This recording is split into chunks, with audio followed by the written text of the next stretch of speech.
मोहब्बत और जंग में सब जायज है। मोहब्बत और जंग में सब जायज है। जरबुल विसल। मैं Rizwan Jameel, English language teacher for GC and IGC for second language and founder of verse vision and vitality. बहुत दिनों से मैं इस प्रोवर्ब के बारे में सोच रहा था कि इस पर एक वीडियो बनाता हूँ। मोहब्बत और जंग में सब जायज है। Everything is fair in love and war, या all is fair in love and war. और ये इत्तेफाक से इंडिया पाकिस्तान की सिचुएशन ऐसी बन गई और एक वीडियो बनाने का मौका मिल गया मुझे।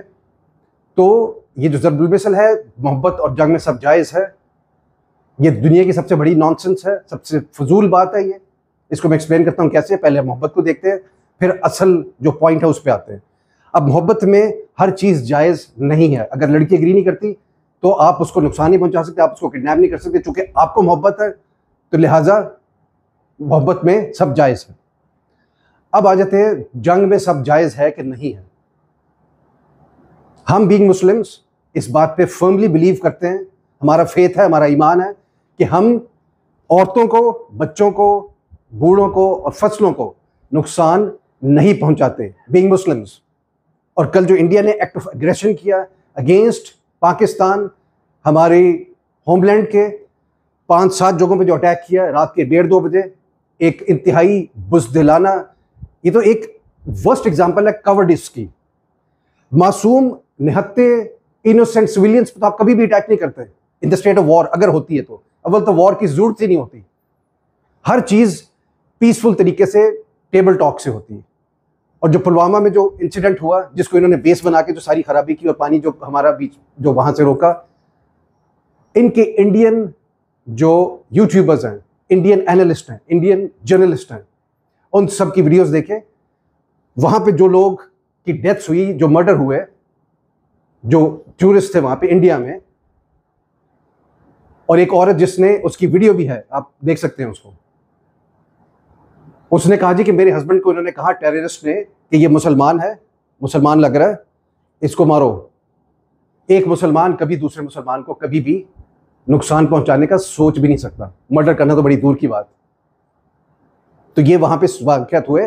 और सुबह मैं टेलीविजन में देख रहा था, हमारे जो हनीफ अब्बासी हैं वो उस पर बहुत डिटेल्ड एनालिसिस कर रहे थे, जिसमें उन्होंने कहा जी कि हमने इंडिया को ऑफर किया था कि इन्वेस्टिगेशन में हमें शामिल करें जो भी पुलवामा में हुआ। Why they didn't do this? India ने ये क्यों नहीं किया? क्योंकि वहां पे उनके इलेक्शंस जो हैं वो सर पे है, और काफी वजूहात हैं उनकी अपनी पॉलिटिकल। तो हर चीज को बच्चों की तरह जो क्लासरूम में एक दूसरे के लिए साजिश करते हैं एक दूसरे के साथ, तो ये बच्चेगाना हरकतें इंडियंस की कुछ नई नहीं है। और सेकेंडली, हमने जो उनके 5 जेट्स गिराए, नेस्तो नाबूद किए हैं, जिसमें 2 उनके फ्रेंच रफेल जो उन्होंने बेश कीमत पे खरीदे थे। अगर इंडियन पायलट्स को फाइटर जेट्स नहीं उड़ाने आते, हमारी पाकिस्तान एयरफोर्स पीएफ से आके ट्रेनिंग ले यहाँ पे आके कि जहाज कैसे उड़ाने हैं। और जंग जो होती है, या आप जो फ्लाई करते हैं फाइटर जेट्स को, वो स्पिरिट से करते हैं। वेपन्स हर मुल्क के पास होते हैं। जंग लड़ी जाती है हिम्मत और जुर्रत के साथ, शुजात के साथ। इस पर अल्लामा इकबाल का बहुत फेमस शेर भी है। तो ये चीजें जो सी हैं, ये सारी चाइल्डिश एक्ट्स हैं। फिर उनके मेजर शेजर हैं कोई इंडियन, कभी हमारे एक पॉलिटिशियन पे, कभी दूसरे पॉलिटिशियन पे, कभी तीसरे पॉलिटिशियन पे, कभी चौथे पॉलिटिशियन पे, कभी हमारे आर्मी जनरल के बारे में फजूल किस्म की बातें करते हैं। बीइंग एन इंग्लिश टीचर, और उर्दू की भी अल्हम्दुलिल्लाह हमारे पास अच्छी नॉलेज है, आपसे बेहतर फाउल लैंग्वेज हम इस्तेमाल कर सकते हैं पाकिस्तान से। लेकिन ये क्या शो करता है? ये आपकी अपब्रिंगिंग शो करती है, जैसे आपको ब्रॉटअप किया गया, जो आप मीडिया पे आके बात करते हैं पाकिस्तान के खिलाफ, पाकिस्तान के अगेंस्ट। ये इंतहाई अफसोसनाक और शर्मनाक है आपके पार्ट पे। हमारे पॉलिटिशियंस है, हमारी आर्मी है, हमें पता है किस तरीके से मुल्क चला रहा है। We know it well enough, और आपसे बेहतर ही चल रहा है। इन्फ्लेशन का उन्होंने जिक्र किया, इन्फ्लेशन पूरी वर्ल्ड में है, पाकिस्तान में थोड़ी सी अनब्राइडल्ड है, वो भी मैनेज टाइम के साथ चीजें हो जाती हैं अगर पैट्रियोटिक तरीके से की जाए। तो ये जो इंडिया में बॉलीवुड का जो पूरा जो एक साया है, this is what I will say, वो हर चीज को इमेजिन करते हैं कि पूरी फिल्म ही चल रही है कि जी घर में घुस के मारेंगे। ये जब घुस गए घर में, अब आप देख लें आपके साथ क्या हुआ। हमेशा अक्ल को, मंतक को, लॉजिक को रीजन को लेके तो हर एक्ट जिंदगी में करते हैं। और ये दो मुल्कों की बात है और नेबरिंग कंट्रीज है, हमसाए मुल्क हैं। ये तो शदीद अफसोसनाक, शर्मनाक है। ये मैं बार बार वर्ड्स रिपीट कर रहा हूं, जो कि ये भी अच्छे वर्ड्स नहीं है, कि बॉर्डर के ऊपर आप इकट्ठे मुल्क, हमसाए मुल्क, इसमें इनमें तो दोनों में इतनी प्रॉस्पेरिटी और पीस होना चाहिए। जब आपको पाकिस्तान ने ऑफर किया, पाकिस्तानी गवर्नमेंट ने, कि इन्वेस्टिगेशन में हम आपका पार्ट बनते हैं, आपके साथ करते हैं इन्वेस्टिगेट, कि वो जो टेररिस्ट थे 5-7 जिन्होंने ग्रूसम तरीके से कोल्ड ब्लड में जो मर्डर किया टूरिस्ट का, इंडियंस का, तो हम इन्वेस्टिगेट करते हैं आपके साथ। वो इंडिया ने इस पर बिल्कुल हमारे साथ नहीं दिया, इसका जवाब भी नहीं दिया। तो सबसे इंपॉर्टेंट चीज क्या हम बात कर रहे थे, कि जो बॉलीवुड का जो साया है, जो घोस्ट है उनका, वो हर चीज पे छाया हुआ है, उनकी पॉलिटिक्स पे भी छाया हुआ है। तो उससे, उस इंप्रेशन से बाहर निकले। रियलिस्टिक लाइफ, हकीकी दुनिया एक फर्क चीज होती है। इमेजिनेशन और फैंटेसी की जो वर्ल्ड होती है वो फर्क होती है। मूवीज की हद तक वो ठीक है, आपकी बॉलीवुड की मूवीज बहुत बेहतरीन है, मैं उसकी बिल्कुल उसकी अगेंस्ट नहीं हूं। लेकिन एक और चीज देखें गौर से, हर बॉलीवुड आपकी फिल्म जो है आपकी, उसमें उर्दू लैंग्वेज होती है। अब उर्दू लैंग्वेज किसकी है, ये भी हिस्टोरिकली थोड़ा सा कॉन्ट्रोवर्शियल इशू है। उर्दू लैंग्वेज के बानी कौन है, बाबाई उर्दू कौन है, ये आपको भी बेहतर पता होगा, मौलवी अब्दुल हक। और ये भी पता होगा कि उनका मजहब क्या था और उनकी सारी बैकग्राउंड क्या थी, किस मुल्क को बिलोंग करते थे वो। तो उर्दू जो है वो मुश्तरका जुबान है हमारी तो कौमी जुबान है।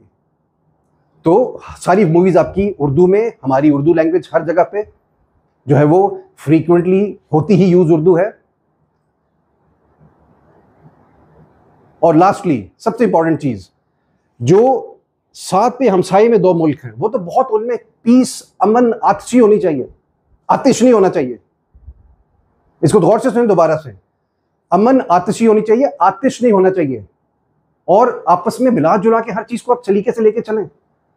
एक रॉबर्ट फ्रॉस्ट की बहुत फेमस लाइन, उनकी वर्स, उनका शेर, good fences makes good neighbours, good fences makes good neighbours. तो फेंसेस तो हमारी हैं, तो फिर एक सलीके तरीके से आपस में रहें। लिव एंड लेट लिव, ये जिंदगी का असूल होना चाहिए।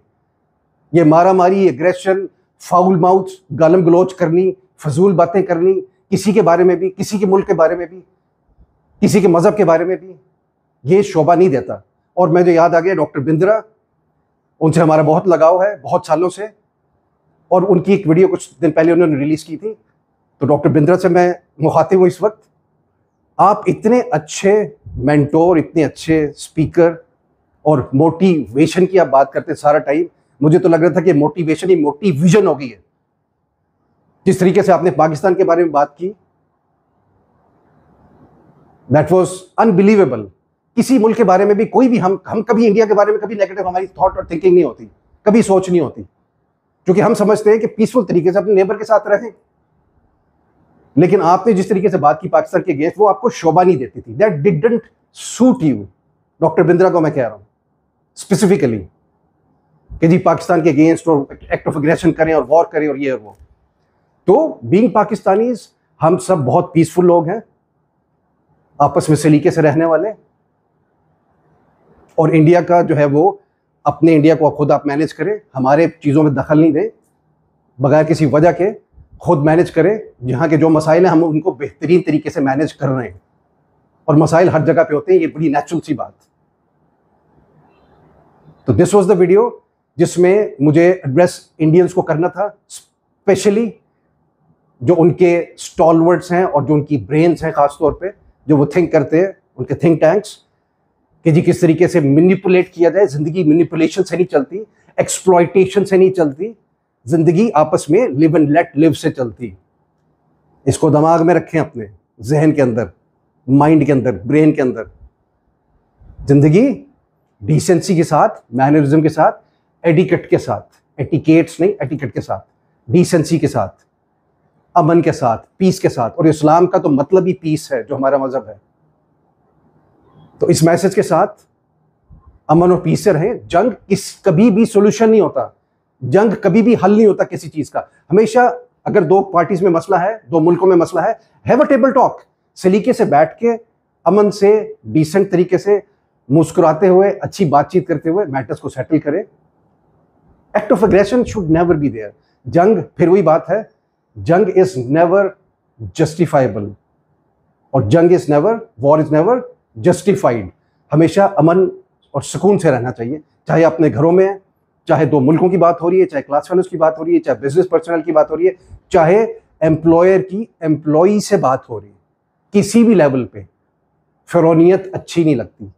और फिरौन का जो एंड हुआ था वो भी एक हिस्टोरिकली एग्जाम्पलरी, मिसाली तौर पर इबरतनाक हम सब के सामने है। तो फिरौन बिल्कुल कोई किसी लेवल पे नहीं बने, सलीके तरीके से चीज़ों को अच्छी मैनेजमेंट के साथ लेके चले। आपका बहुत बहुत शुक्रिया।